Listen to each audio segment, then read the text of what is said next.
In his legendary speech, Ballot or the Bullet, Malcolm X once said to a crowd of black people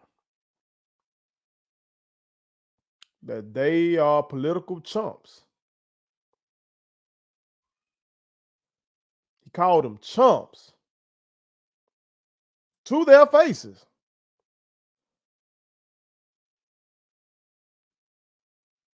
He said that because he saw that they had supported the Democratic Party and really helped swing the vote, but that the Democratic Party was dragging his feet on fulfilling the promises that it had made to the black man and woman. And so, as he said in his speech, he said, "You put them first, and they put you last." And then he said, "Because you're a chump, a political chump." Shit, he even went on to argue that hell, you're a traitor to your race if you keep supporting the party that just uses you like this. And those words always just stand out to me. First of all, I love Malcolm X. I revere Malcolm X. Reading his book is one of the things that helps shape my philosophy. Uh, it really gave me strength and courage to know that hey, I ain't gotta go out here and be gang banging or selling dope or nothing like that to stand strong. Uh, Shit, I can goddamn stand strong for my family and for my people and shit be on some gangster shit that way. You know out in the black community, unfortunately, when you from struggle, if you ain't out here doing dumb shit, motherfucker like to act like you square or something. So I love Malcolm X. But those words always did something to me now because I vote. I vote. Uh and every time I voted, I've always voted for Democratic candidates, except for one time. In one election, I cast a vote for lieutenant governor here in Mississippi, uh, who's a Republican, Delbert Hoseman. But I cast that vote because of my baby. For those of y'all that don't know, my son has autism, and he has a grandbaby who has autism. So I'm thinking, okay, him being as lieutenant governor in the state of Mississippi, you the head of the Senate. So like the legislative shit, he really wields a lot of power in there. So I'm thinking, okay, he gonna try to get some shit done for real for kids with autism. But other than that, shit, straight Democrat. Boom, boom, boom, boom, boom. And this ain't a video trying to get you to switch parties. I ain't nobody pulling no Kanye or nothing like that. That's not what I'm doing. What I'm doing is this. I'm saying we must continue to put pressure on these motherfuckers to do what they said they were going to do. Do not accept performative gestures from these motherfuckers. We were celebrating Juneteenth before they made it a holiday. Okay? We have a black vice president. Well, shit, we had 8 years of a black president. Well, we have a sister, highly qualified sister, who I'm hoping is about to be seated on the Supreme Court, but only so much power she could wield from that position. Uh, that's a powerful branch of government, but It's 9 justices. She's not the chief. She wouldn't be the chief justice. You know what I'm saying? Um, I would love to talk to my Latino brothers and sisters and see how their lives have changed since Sonia Sotomayor was put on the bench. So I don't need performative justice. I need action. Now you may wonder what prompted me to say this. I saw another disgusting video, y'all. Disgusting video of police misconduct. I don't know if y'all have seen it. Ooh, it makes me so mad just thinking about it. You had this officer. They apprehended this black guy. He's cuffed. He's in the vehicle, and the officer just going off on him. I guess the suspect had disrespected his officers. That's what he's saying. Like he snapping. The officer is snapping at the suspect about disrespecting his officers, and he threatens to kill the man. He threatens to kill the man. Say he'll take his soul from him, something to that effect. And one of his fellow officers did the right thing. She tried to de-escalate things. She grabbed the officer by his belt and tried to pull him away. And that motherfucker turned around and choked the shit out of that woman and told her, "Don't you ever put your fucking hands on me."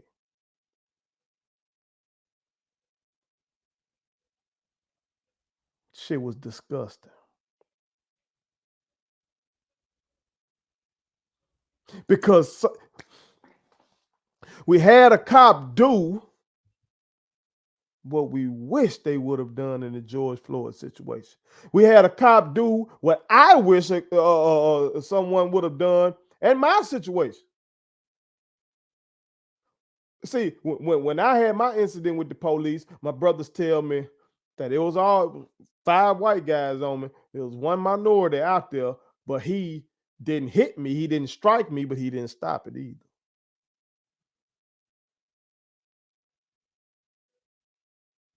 And y'all saw it there with George Floyd. Nobody stopped him. This sister tried to stop the man. She tried to de-escalate, and that motherfucker told her, he choked this woman, choked her, a fellow officer. You getting mad. This motherfucker was getting mad with the suspect for disrespecting the officers. He physically assaulted one of his fellow officers. And also went on to tell her like something, "I'll see you later." Like he gonna reprimand her or something. How the fuck can you have good cops in this system? Because see, if them damn body cameras wouldn't know, we wouldn't know shit about that.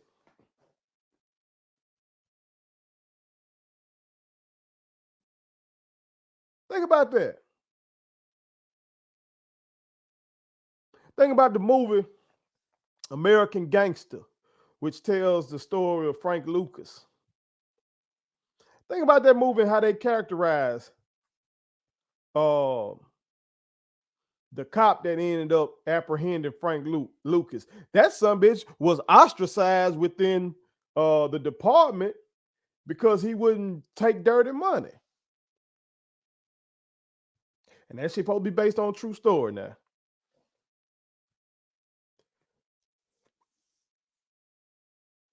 How in the hell are we supposed to have good policing if good police are not allowed to do what's right?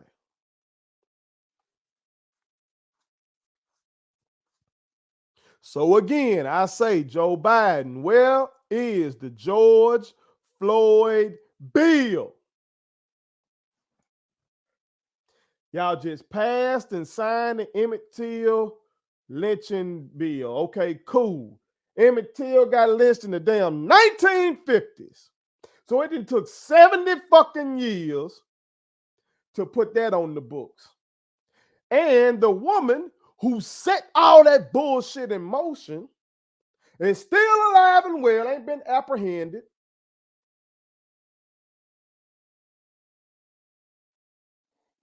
But 70 years later, we get the Emmett Till bill. But when your ass was running in 2020, you said we were going to do something to reform the police. And y'all damn folks in the House, y'all motherfuckers in the Senate, y'all was saying the same shit. But I'm going to the head, going to Joe Biden and Kamala Harris. Because as I told a liberal on Twitter, motherfucker was trying to goddamn defend this shit. And you know that was dead on arrival in the Senate and all that shit. I'm saying I need to see them fight for it. Use what that racist son bitch Teddy Roosevelt called the bully pulpit. Instruct your social media motherfuckers to put some out every damn day, putting pressure on the Senate to pass the George Floyd bill. Because you got good cops out here trying to do right. I'm not one of these motherfuckers who's just anti-cop. I'm anti-bad cop. But how in the fuck could you have the good cops when this woman getting choked for trying to do what's right? How in the hell can you have that? And then you put these folks in a predicament where hell, they might be scared for their fucking life. If you turn out to be the cop that will turn out to snitch on somebody if they doing wrong, shit, who's to say these motherfuckers won't kill them and act like it happened in the line of duty and plant the gun on some poor black brother or sister?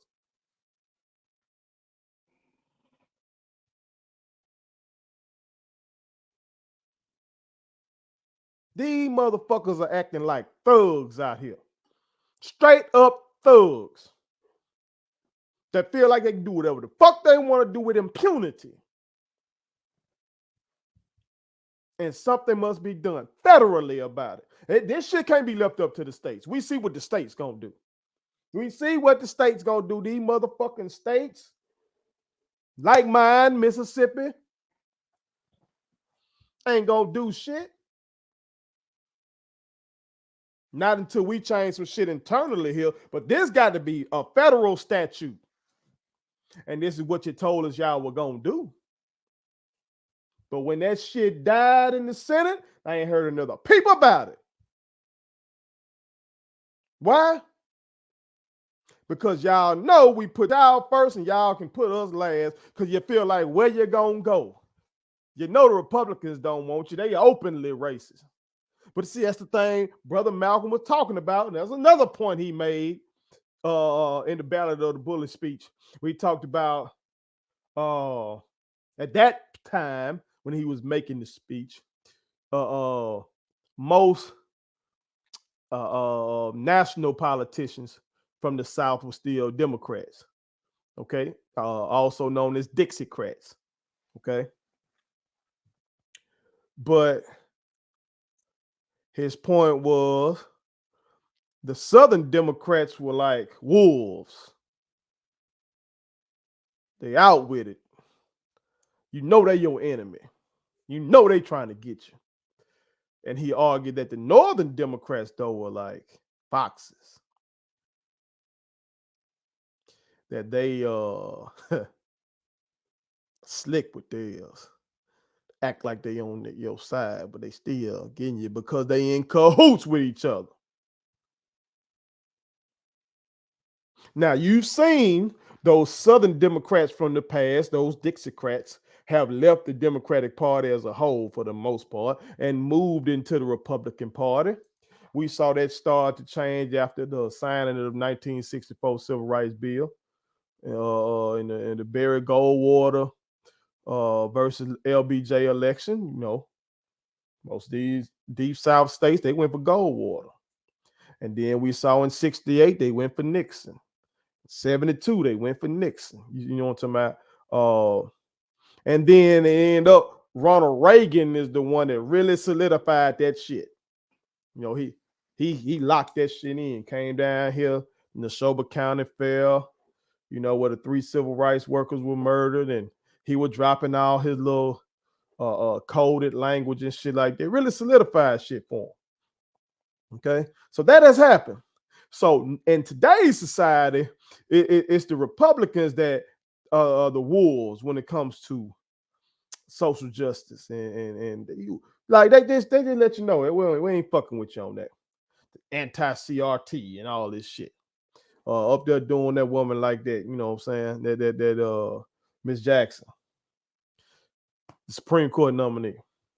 They're just going ham on her like that. They're just gonna be open with it. But today, the Democratic Party as a whole is seeming like them foxes. Now, I hate to say that. Hate to say that. That's what I've been voting for. I don't want to be no chump. Damn sure don't want to be no traitor to my race. But this shit here ain't gonna stand. Of us putting y'all first and y'all motherfuckers putting us last. We need reform. We need that shit motherfucking now. Before the next George Floyd happened. That situation with that cop could have been another situation like George Floyd. He threatened to kill that man. I will take your soul from you. Until that woman pulled him back. We need that legislation now. Use the bullet pulpit. If we don't get it now, at least show that you're fucking fighting for it. Show that it's a priority. Show that you're willing to put the next election on the line for that issue.